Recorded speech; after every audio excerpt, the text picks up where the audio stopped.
Ole Miss's biggest surprise in fall camp is great news for the Ole Miss Rebels.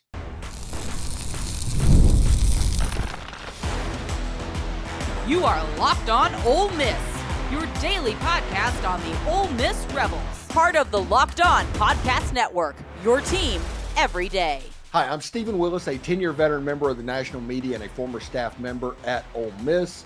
Today, we are diving into the biggest surprise of fall camp, and that is the role that TJ Dottery is set to play on the defense. While everybody is rightfully high on Pooh Hall, it's looking like the quarterback of this defense might be trending towards the Clemson Tigers commit Dottery.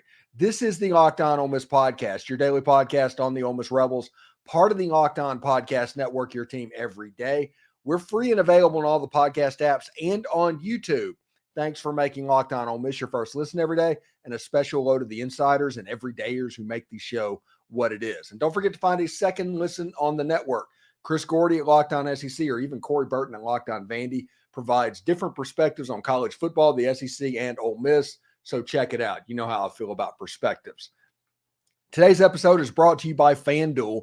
Make every moment more. As the playoffs wind down, the sports stop sporting the way we want them to. But this summer, FanDuel is hooking up all customers with a boost or a bonus daily. That's right. There's something for everyone every day, all summer long. Visit FanDuel.com to get started. Now, really interesting stuff. On Friday, TJ Dottery was presented to the media and answered questions. And he talked about the roles that he was filling on defense and the fact that he was one of the candidates for the helmet technology. There's a couple of things that people need to realize. What is said at press conferences is not important. It's not a real thing. It's not something that you have to pay attention to. The person at the press conference is going to tell things from their perspective, and it's going to be spun and slanted in their direction. But there are certain things that you can count on from a press conference. For instance, Ole Miss would not put a player in a press conference unless they are a somewhat high-profile player and one that they can trust. Important is they can trust, because as we all know with this Ole Miss team, they want to control message as best they can. Heck, I've even gotten Twitter posts asking for stuff that I've done on my podcast over the years. They control the message. They want to control what is being put out about them, and that is fine. But TJ Dottery in that possession and in that situation, and talking about specifically the helmet technology that he could be wearing this season, that's at least interesting. When you look at the Ole Miss Rebels, you have Princely Umanmielen, who is slated up to be the pass rushing specialist. And this is the position that TJ Dottery played in the Peach Bowl. That jack position, that supremely athletic defensive end linebacker position that style defense has. Princely Umanmielen has a chance to be a really good player, and PFF rated him as one of the top pass rushers on obvious passing downs in all of college football. So TJ Dudley was probably not going to play that position, and the backup to Princely Umanmielen is Suntarine Perkins. Suntarine is a guy that is going to move around on the defense and do a lot of stuff, but at the defensive end position, he is specifically going to back up Princely. Now, if you've been paying attention, you're like, well, where is TJ Dudley? Because he played that position in the Peach Bowl. Well, he's been playing a good bit of Mike linebacker, the middle of the defense, the heart of the defense, the quarterback of the defense through this halfway point of fall camp. And TJ Dottery is potentially a special type backer. I like him. I like his twitchiness. I like the way he plays. He is somebody that you enjoy watch playing defense, and there's not many people that you enjoy watch playing defense. That it's a situation to where those players that draw your eye, you need to pay attention to them, and he draws your eye. And like I said, this is not to denigrate Chris Pooh Hall at all. He has been exactly the player that everybody at Ole Miss thought he would be. And I think at the end of the day, the two linebackers that are going to be on the field most of the time is going to be TJ Dottery and Chris Paul. Chris Paul is the upperclassman, but he has only been here since this spring. TJ Dottery has a couple of months on him. And looking at TJ Dottery with the helmet communication, they've had a situation where he's had time to pick up the defense, all aspects of it, because a good portion of the last year, because of the transfer rules, when they still had those, Dottery was relegated to scout team and to pay attention to what was going on and to really dig into the playbook to be ready for the upcoming spring so he would be ready.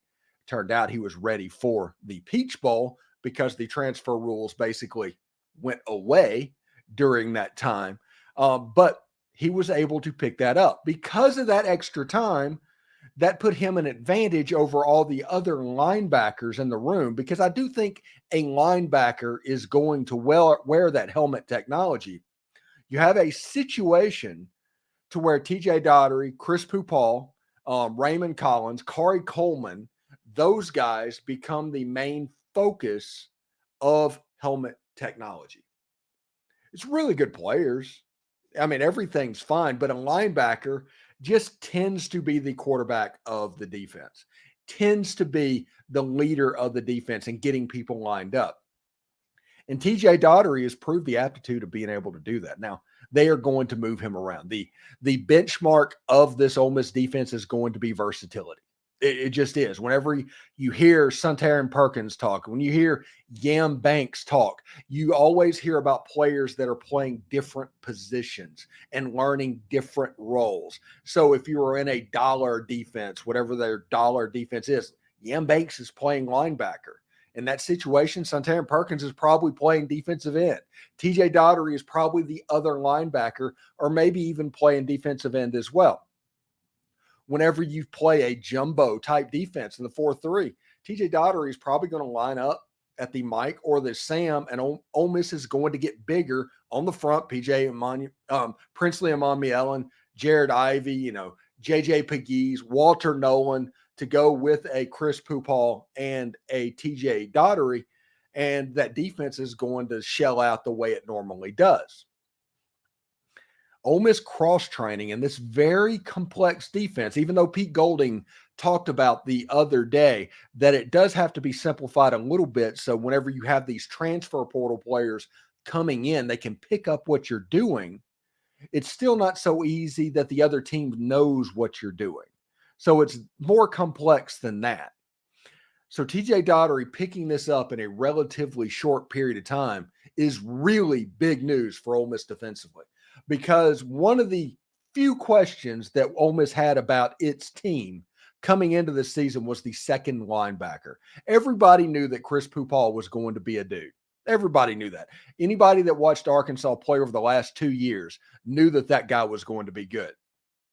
The second linebacker that was going to be lining up for Ole Miss, whether it be Raymond Collins or TJ Dottery or Coleman or anybody like that, that was a question of this defense. And if they are at the point where they are trying to figure this out with the helmet technology and all of that, that is saying that Dottery is performing at a fairly high level and somebody that we can start to think about as that second linebacker.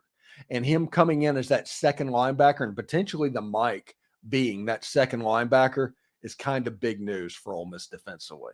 And if you want Ole Miss to make it to the playoffs, if you want Ole Miss to get to the national championship, you want all of that stuff, you need that linebacker position to be at least great. Not necessarily elite, but you need at least great. Behind that defensive line and all that, if they are really, really good to great, you have a chance to be pretty special on the back end, especially what's behind you, those type of players. Now, coming up next, despite what we were told, the clearinghouse is still dragging its feet. Why is this process so painfully slow every time Ole Miss needs it? And what does this mean for Ole Miss? Stay tuned. Passion, drive, and patience, the formula for winning championships, is also what keeps your ride or die alive. eBay Motors has everything you need to maintain your vehicle and level it up to peak performance. Superchargers, roof racks, exhaust kits, LED headlights, and more. Whether you're into speed, power, or style, eBay Motors has got you covered. And with over 122 million parts for your number one ride or die, you'll always find exactly what you're looking for. And with eBay's Guaranteed Fit, your part is guaranteed to fit your ride every single time or your money back. Because with eBay Motors, you're burning rubber, not cash. With all the parts you need and the prices you want, it's easy to make your car the MVP and bring home some huge wins. Keep your ride or die alive at ebaymotors.com. Eligible items only, exclusions apply. eBay's Guaranteed Fit is only available to U.S. customers. Thank you for making the Locked On Ole Miss podcast your first listen of the day and making it the morning show, de facto morning show of Ole Miss sports. But for your second listen, enjoy the Locked On College Football podcast. Spencer McLaughlin gets you ready for an exciting season on the gridiron with discussion on the upcoming season and the ever-changing landscape within college athletics, including conference realignment, the transfer portal, NIL, the new college football expanded playoffs, and more. Locked On College Football is available on YouTube and wherever you get your podcast. It's part of the Locked On Podcast Network. Now, the reason we talked about the tease before the break about the clearinghouse is that Deion Smith is still not practicing football. He is at practice. He's in street clothes. He is waiting for the go-ahead. And honestly, by the time you listen to this today, he might be on the field full go today. But the fact that it's taken this long means one thing. When everybody surrounding Ole Miss and college football and everything else talked about the clearinghouse being much faster than it used to be, it's just simply not true. It's not. They talked about a 1 or 2 day process of doing that. This thing has gone on for nearly a week now of him being eligible to go that we've heard, and going through that clearinghouse cycle. That's a problem. The NCAA is just kind of a joke at the moment. And what they do is, for lack of a better word, slanted. You have a situation where Michigan is bringing back a coach that just got a 4-year show cause with more potentially coming to be an honorary captain for a football game at the start of this football season. And then you have Ole Miss that just gets absolutely hammered for a fraction of what Michigan did. The NCAA is slanted. If Deion Smith was committed to LSU, if Deion Smith was committed to Alabama, Ohio State, Michigan, Texas A&M, this would have already been decided. But the fact that it's Ole Miss, we're in a situation where we're having to wait. Now, Deion Smith, I think Deion Smith is going to be a really good wide receiver for Ole Miss. And if Ole Miss can, for lack of a better word, keep him eligible for a long period of time, this delay might mean you could get 2 years out of him, but he has to make it the 2 years. He has to be eligible all the way through, and I think he can do it. A lot of what went on for him and a lot of the eligibility problems that he had was not because he couldn't do it. It's that he did it the wrong way, that he violated some attendance policies and took some 0.0s, and because of that, he dug himself a hole. I've told people this a lot of times. Whenever I was in college, I dug myself a hole. I ended up at Hines Community College with a 0.0. I barely got out of William Carey College because I did go to Carey for a little bit. And then I went up to Ole Miss. I flunked out of it twice. I was a tornado my first 3 years of school. Ended up in the Navy having to try and figure it out. Went to school at the Defense Information School, all of that stuff. Came back after I got out of the Navy and everything got fixed. I grew up. I knew what was going on. It's a situation to where you can dig a hole a little bit too deep from the start. Now, if he digs his way out of it, the clearinghouse, they need to get their stuff together for this. This is absolutely ridiculous that we're still having to go through this, but this should have been done. This should have already been done, and it's honestly a shame that it isn't. But as it sits now, I've talked about on a podcast a couple of weeks back, that 10 practices would be good to go. He would ramp up over 4 games. He will be good to go. Do not worry about playing time with Deion Smith for this season. Playing wide receiver is difficult. It's not that difficult, especially when you've been doing it your whole life. Should be really interested, but that's my thought. The NCAA needs to get off their butt and get themselves right. We do not need another Jarrell Poe type situation. I know this is Ole Miss and you like to do it, but NCAA, get off your butt and get this done. Now, the other thing that we have learned through this halfway period of camp is that Lane Kiffin is not necessarily in a hurry. A part of that is by design. In the spring, they didn't really have a depth chart, so they're trying to have to figure out a depth chart now. That takes a little bit of time, so you need to not be in a rush in order to not make good decisions. Here, the secret sauce with a football coach is if they can get 20,000 reps as opposed to 15,000 reps, they'll take the 20,000 reps. They are always slow decision makers. That's just the way they operate. They want more and more data to influence what they're doing. That way they don't want to make a mistake, obviously, and they're right more often than they're not. The situation and the way that the coaching community is built is off making slow decisions, methodical decisions. There's a reason that people had 2 and 3 a days back in the day. There's a reason they had 150 play scrimmages back in the day. They wanted that data. They wanted the eye in the sky, not to lie about what they were seeing so they could make the correct decision of who to put out on the field when the games actually start happening. Because if you put the wrong person out there and make a mistake about that, it can be problematic. Well, because of the lack of a depth chart in the spring, because of the fear of the spring transfer portal, Lane Kiffin and John Garrison they're not going to have the reps that normal football coaches have. So there's a chance that there could be some movement in the offensive line into the early part of the season. I don't think anybody needs to freak out about it, but that's the truth. And Ole Miss's schedule kind of lines up for them to do that. Ben Garrett at the Ole Miss Spirit, he said Caden Lee is going to break out. I do not know if I completely agree with that because I don't know where the reps are going to come from. I think Caden Lee is a really good wide receiver, but Trey Harris and Juice Wells and Jordan Watkins and eventually Deion Smith, I just don't know where the reps are going to come from. Aiden Williams has been a dude in fall camp as well.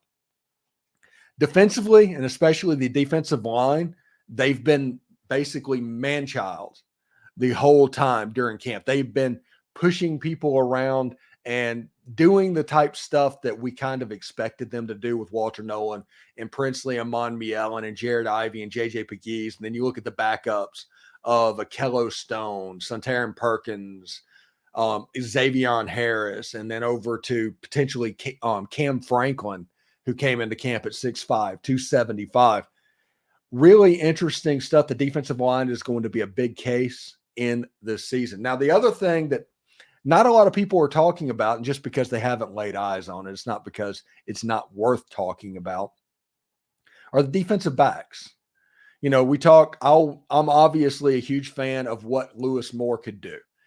Yam Banks, according to Ben Garrett on his podcast, has basically door-to-door been a starter at safety since he has arrived at Ole Miss. I'll take his word for it on that. You have Key Lawrence. You have a lot of players, Jaden Kennedy, John Saunders, Trey Washington returning. There's a lot of safeties coming back that you need to pay attention to. So Ole Miss scrimmaged on Saturday. It was a closed scrimmage. So whether you worked for the football team or you had a ton of money, that was really the only way you were watching it and you were knowing what was going on. And like I said, they do a pretty good job of getting information out because if you talk, they don't let you back in. So Ole Miss defensively has a chance to be really good. And the cornerback position, we'll eventually talk about them as well. The Isaiah Hamilton, the Trey Amos, the Brandon Turnage, the Chris Graves, the Cedric Beavers. There's some players at the cornerback position that's worth talking about later as well. And we will bring it up. But those are the observations and the thoughts that have come up in the early part of camp. Most of my thoughts that I've had, it's been defensive because we know pretty much what we have offensively. Now, offensive line, Ole Miss is going to have to, again, be great, not just good, for the offensive line play to really click. Getting Nate Kalepo back in a full practice attire, that was a pretty big deal as well. Coming up next on Locked On Ole Miss, we get the inside scoop on fall camp and answer your burning questions. The insider questions. You won't want to miss this exclusive insight. Stay tuned. I love sports. I love them so much. I never want them to stop. But as the playoffs wind down, we get fewer and fewer games. And the sports just stop sporting the way we want them to. But FanDuel lets me keep the sports going whenever I want to. All I have to do is open up the app and dream up bets anytime I am in the mood. And this summer, FanDuel is hooking up all customers with a boost or a bonus daily. Maybe you can bet on the Ole Miss Rebels over-under of 9.5 wins. Maybe you're interested in Ole Miss being minus 122 to make the college football playoff, or maybe Jackson Dart to win the Heisman at plus 1,500 is your flavor. That's right. There's something for everyone every day, all summer long. So head on over to FanDuel.com and start making the most out of your summer. FanDuel is the official sports betting partner of Major League Baseball.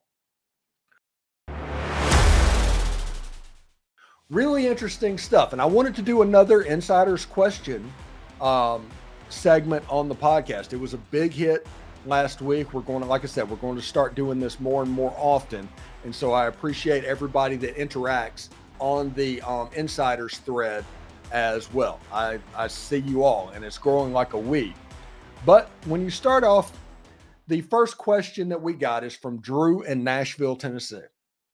His question is, any updates on some of the young O-linemen, Sanders, Cushman, or East, or any others? Now, the name that everybody seems to hear is Preston Cushman. He's probably taken some reps as a backup right tackle behind Julius Buelow. This is according to all the people that we've talked to on the lines, but he is the lineman, the young one that the most people mention about. I think Ben Garrett, whenever he did his podcast earlier this weekend, talked about Bryson Sanders playing as a backup center. That's fine. What's going on? Reese McIntyre is probably also there as well. Cam East, I do not know that much about. Offensive line, until you can actually lay eyes on these players, it's kind of hard to judge them. I'm very much at the mercy of Michael Katz and David Eckert and Zach Mareth and John Macon Gillespie, those guys that have actually seen the practices. I'm at their mercy, so to speak. But really good players on the offensive line, and how Ole Miss develops them, that's going to be very important as well. The next question is from David Davis in McGee, Mississippi. Hey, go Trojans. Go Big Red, right? If this team has a weakness, what position is it? And I put a second question on there because it also is relative to what I'm going to say on this one. It says, punting scares me. Has Ole Miss done enough there? And that's from Chris in Clinton, Mississippi.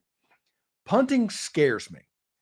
And Fraser Masin, the last couple of games of the season, something clicked with him and he did a much better job punting the football. He did.